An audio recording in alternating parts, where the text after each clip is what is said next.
नमस्कार, MNS news से मैं महिमा। आइए नजर डालते हैं उत्तराखंड के अहम खबरों पर।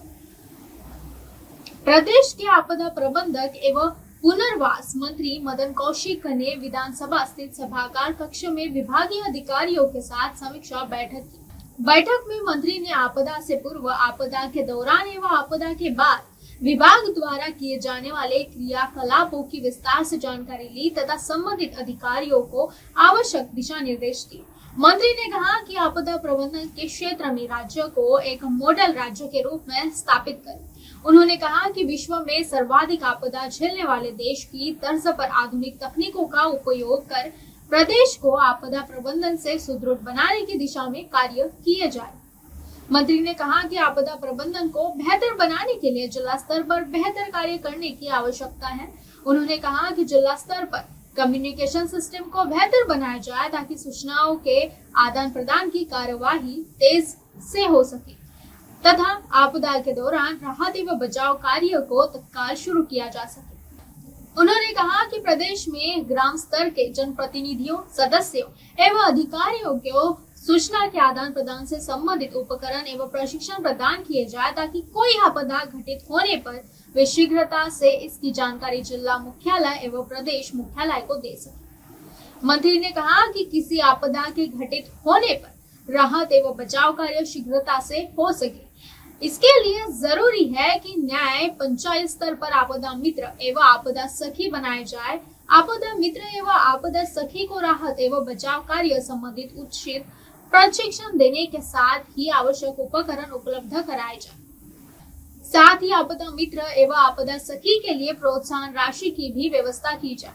मंत्री ने कहा कि आपदाओं के पुनर्निर्माण की दिशा में बेहतर कार्य किए जाएं ताकि आपदाओं से होने वाले नुकसान कम से कम किया जा सके। मंत्री ने कहा कि प्रदेश में ऐसे संवेदनशील झीलें जिनसे भविष्य में आपदा की संभावना है, उनके ट्रीटमेंट के लिए वीडियो हिमालय भूविज्ञान संस्थान के विशेषज्ञों से वार्तालाप करे ताकि इस दिशा में कार्य हो सके।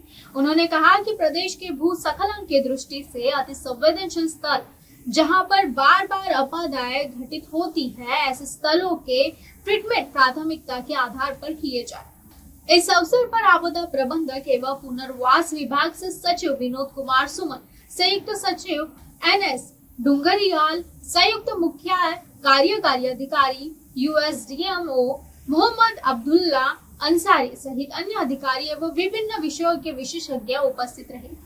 पीयूष वालिया की रिपोर्ट। आज आपदा प्रबंधन विभाग की समीक्षा बैठक की है। सभी अधिकारी उसमें उपस्थित रहे। आपदा को लेकर जो सरकार की तैयारी है उस सब की समीक्षा की है। आपदा में जो 3 चरण होते हैं, पहला चरण होता है आपदा से पहले की तैयारी, आपदा के समय का कार्य और आपदा के बाद का काम। तो आज आपदा से पहले की तैयारी हम लोगों ने उस बैठक की पूरी समीक्षा की, जिसमें जो प्रमुख रूप से यहाँ आपदा जो भारत सरकार के मानकों में आती है उसमें बाढ़ है, सूखा है, चक्रवात है, भूकंप है, ओलावृष्टि है, बादल का फटना है, भूस्खलन है, हिमस्खलन है, शीतलहर है, अग्नि है, सुनामी है, कीट आक्रमण है। उसमें 2 चीजें जो 16वां वित्त आयोग उसमें जोड़ी है, हीट वेव और आकाशीय बिजली। भारत सरकार के साथ साथ राज्य सरकार ने जो अपने स्तर पर की है उसमें आंधी तूफान और माननीय वन्य जीव संघर्ष ये भी जोड़ी है। हमने सारे डीएम्स को आपदा से पहले की तैयारी के निर्देश दिए गए हैं। आपदा की तैयारी करने के लिए 10 तारीख को एक मॉडल 4 धाम यात्रा को लेकर भी यहाँ हम लोग करने जा रहे हैं। इससे अलग जो गांव में खासतौर पर कुछ गांवों को चिन्हीकरण किया गया है भारत सरकार के, उसमें उन गांवों को जो किट देने का काम भी राज्य सरकार करेगी। साथ साथ राज्य सरकार ने जो हमारे जो आपदा मित्र हैं और आपदा सखी हैं, एनसीसी के कैडेट हैं और अन्य जो भी हमारे सारे इस प्रकार के जो आपदा मित्र के रूप में काम करते हैं, उन सबको जागरूक करने और ट्रेनिंग करने का काम भी वर्तमान में तेजी के साथ जारी है। तो अगले महीने में हम लोग यानी अप्रैल के आखिर में और मई के मिड तक हम लोग जिलों में जाकर आपदा की तैयारी की समीक्षा बैठक करेंगे। किस प्रकार की हम तैयारी उन लोगों ने की है, आवश्यक निर्देश वहाँ सब दिए जाएंगे। तो इस प्रकार से आज ये पहली समीक्षा बैठक हम लोगों ने इस रूप में की है। जो हम आपदा ग्रसित राज्य इस रूप में जाने जाते हैं, जो विषम भौगोलिक परिस्थिति है, तो दुनिया में ऐसा जो देश है जो इस प्रकार की समस्याएं जहाँ हैं से वो किस प्रकार से मॉडर्न टेक्नोलॉजी का इस्तेमाल करके आपदा के समय जो सूचनाएं प्राप्त करता है, तो हम उस दिशा में सबको साथ लेकर कैसे आगे बढ़ सकते हैं, तो इस पर हमने जोर देने को कहा है। फिर हमने कहा है कि हम जो आपदा प्रभावित हमारे जिले रहते हैं उसमें बहुत ज़्यादा तेजी के साथ ऐसा हम लोग काम करें और हम दिखाएं कि हमारी इतनी जागरूक टीम है कि हम न्याय पंचायत स्तर को केंद्र बनाएं।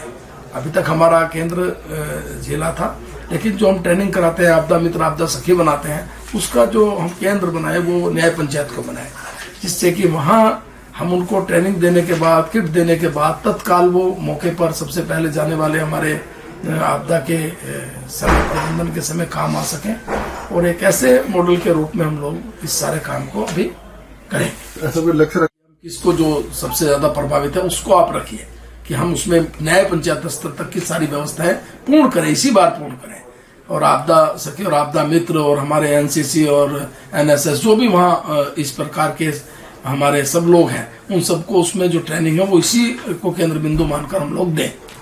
समुदाय के हमने अभी तक जो हम ट्रेनिंग दे रहे हैं, ट्रेनिंग में हमने कह दिया कि हमें 5,000 लोगों को देनी है। अब 5,000 लोगों में ज्यादातर हमारे एनसीसी के स्कूल हरिद्वार, उधम सिंह नगर, देहरादून में, लेकिन हमने कहा कि हम केंद्र बनाए अपना न्याय पंचायत को। वहाँ हमारे रहने वाले जागरूक लोग हैं, प्रधान हैं, ग्राम पंचायत के सदस्य हैं, बीडीसी के मेंबर हैं, ब्लॉक प्रमुख हैं, जिला पंचायत के सदस्य हैं, ये जनप्रतिनिधि हैं।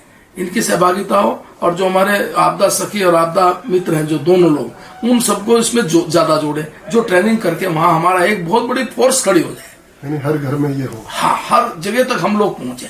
तो अब देखते हैं हम किसको, एक जिले को कैसे कर पाएंगे हम लोग, लेकिन हम इस बार करेंगे जरूर। आपदा